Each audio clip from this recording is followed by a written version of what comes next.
this is a welcome stent, notifying the ceiling prices of coronary stents used in angioplasty. Because there has been a loot by doctors, corporate hospitals and by importing companies. So much so that in West Bengal we had to bring our Chief Minister brought a special legislation to prevent this loot by the corporate hospitals. It surely went out of the grip of the common people. But what is happening is the hospitals are still charging more money for the stents than notified. They are only putting it in some other head. And the question I want to ask the Honourable Minister is that how does the government propose to ensure the quality of the stents, both manufactured in India and imported, on various parameters like mechanical strength, chemical properties, drug used in drug-eluting stents? ये लूट बंद करने का क्या कर रहे हैं आप, ये बताइए। जी मैडम, मुझे इस बात का गौरव है कि प्रधानमंत्री नरेंद्र भाई के निर्देश अनुसार मेरा मंत्रालय ने स्टेंट की प्राइस फिक्स की है। जब हार्ट अटैक अभी धीरे धीरे देश में बढ़ रहा है और वैसी स्थिति में जब पेशेंट हॉस्पिटलाइज होता है और जब ऑपरेशन स्टार्ट होता है तो डॉक्टर बाहर आते हैं और बाहर आकर कहते हैं कि आपको बैरियर स्टेंट लगाना है तो उसकी प्राइस 50,000 होगी, आपको ड्रग सैल्यूटिंग लगाना है तो उसकी प्राइस 1 लाख होगी, आपको जर्मन वाला लगाना है, आपको अमेरिका वाला लगाना है तो उसकी 1.5 लाख होगी, 2 लाख होगी। भला कौन परिवार ऐसा होता है कि अपने परिवार के सदस्य को अच्छी तरह से ट्रीटमेंट और अच्छा स्टेंट लगे, उसके पास पैसा हो या पैसा ना हो, वो बोलता है जहां भी से लाना पड़ता है वो लाएंगे। लाने के बाद वो कहेंगे कि ठीक है, जो 2.5 लाख वाला डॉक्टर ने कहा कि अच्छा है वो ही लगाओ, और 2.5 लाख रुपीस का स्टेंट तो लगा देते हैं।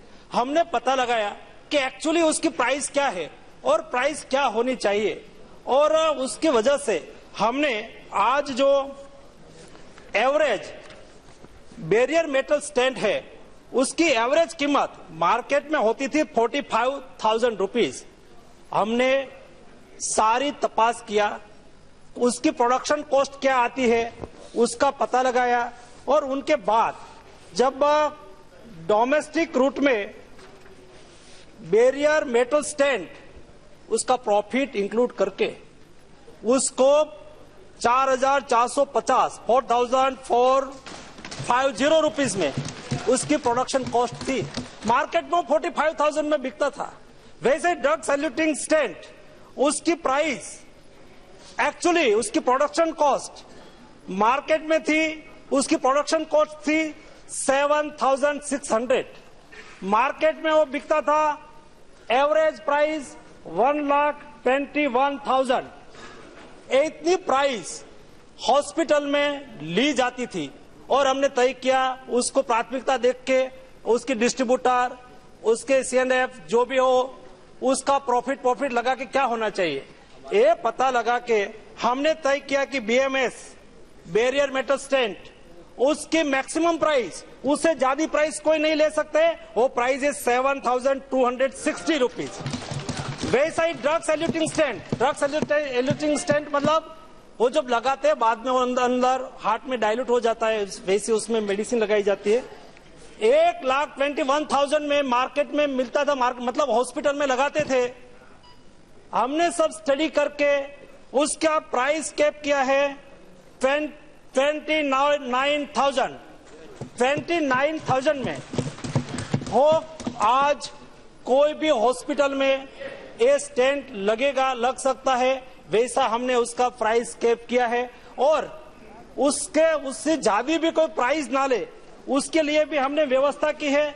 जब हमने उसका प्राइस कैप किया तब सभी राज्य के साथ कंसल्टेशन किया था, और सभी राज्य के साथ कंसल्टेशन करके आपके स्टेट में और सब जो प्रोडक्शन करते हैं कंपनी, इंपोर्ट करते हैं, सबके साथ कंसल्टेशन किया, और उनके बाद कभी मार्केट में उसकी कमी ना हो और उसका कृत्रिम दृष्टि से जनता जो आवश्यक है उसको ना मिले, वैसी स्थिति का निर्माण ना हो, उसका भी हमने ख्याल रखा था। और आज प्राइस कैप किया है, उसकी वजह से हर रेगुलर साल में 1 लाख, लास्ट ईयर में 3,53,000 पेशेंट को स्टेंट लगाया गया था और आज इस साल में 5 लाख स्टेंट लगने वाला है। 5 लाख पेशेंट को स्टेंट लगाने से, प्राइस कैप करने से 5,000 करोड़ रुपीस का सामान्य पेशेंट को, सामान्य वर्ग के पेशेंट को, गरीब वर्ग के पेशेंट को फायदा होने वाला है। एक गरीब का काम है, गांव के लोग का काम है, जिसके पास पैसा नहीं है ऐसे गरीब जनता को एक कम रेट में स्टेंट मिले, उसके लिए प्राइस कैप किया गया है और देश में उसको बहुत तरह से आवकार भी मिला है। और मुझे ये बताने से खुशी भी हो रही है, हमने कंसल्टेशन किया प्रोडक्शन करने वाले कंपनी के साथ, हमने कंसल्टेशन किया हॉस्पिटल के साथ, हमने कंसल्टेशन किया डिस्ट्रीब्यूटर के साथ, सभी लोगों ने ये बात मान ली है और कैप प्राइस से आज उन्होंने बेचने का शुरू भी कर दिया है। और गरीब पेशेंट जिसको स्टेंट लगाने की आवश्यकता है वो आज कम कैप प्राइस से स्टेंट ले रहे हैं और जनता उसका उपयोग कर रही है। हमारे आरक्षण को धक्का मत दीजिए, लेकिन जिस समाज के तरफ से आज मांग हो रही है डिप्टी चेयरमैन सर, हर समाज में इकोनॉमिकल बैकवर्ड क्लास की संख्या है और उनको आर्थिक निकष लगाकर, एक तो आर्थिक निकष पर आरक्षण नहीं दे सकते हैं। हाँ बिल लाओ ना, तो आप बोलिए बिल लाने के लिए बिल लाएंगे।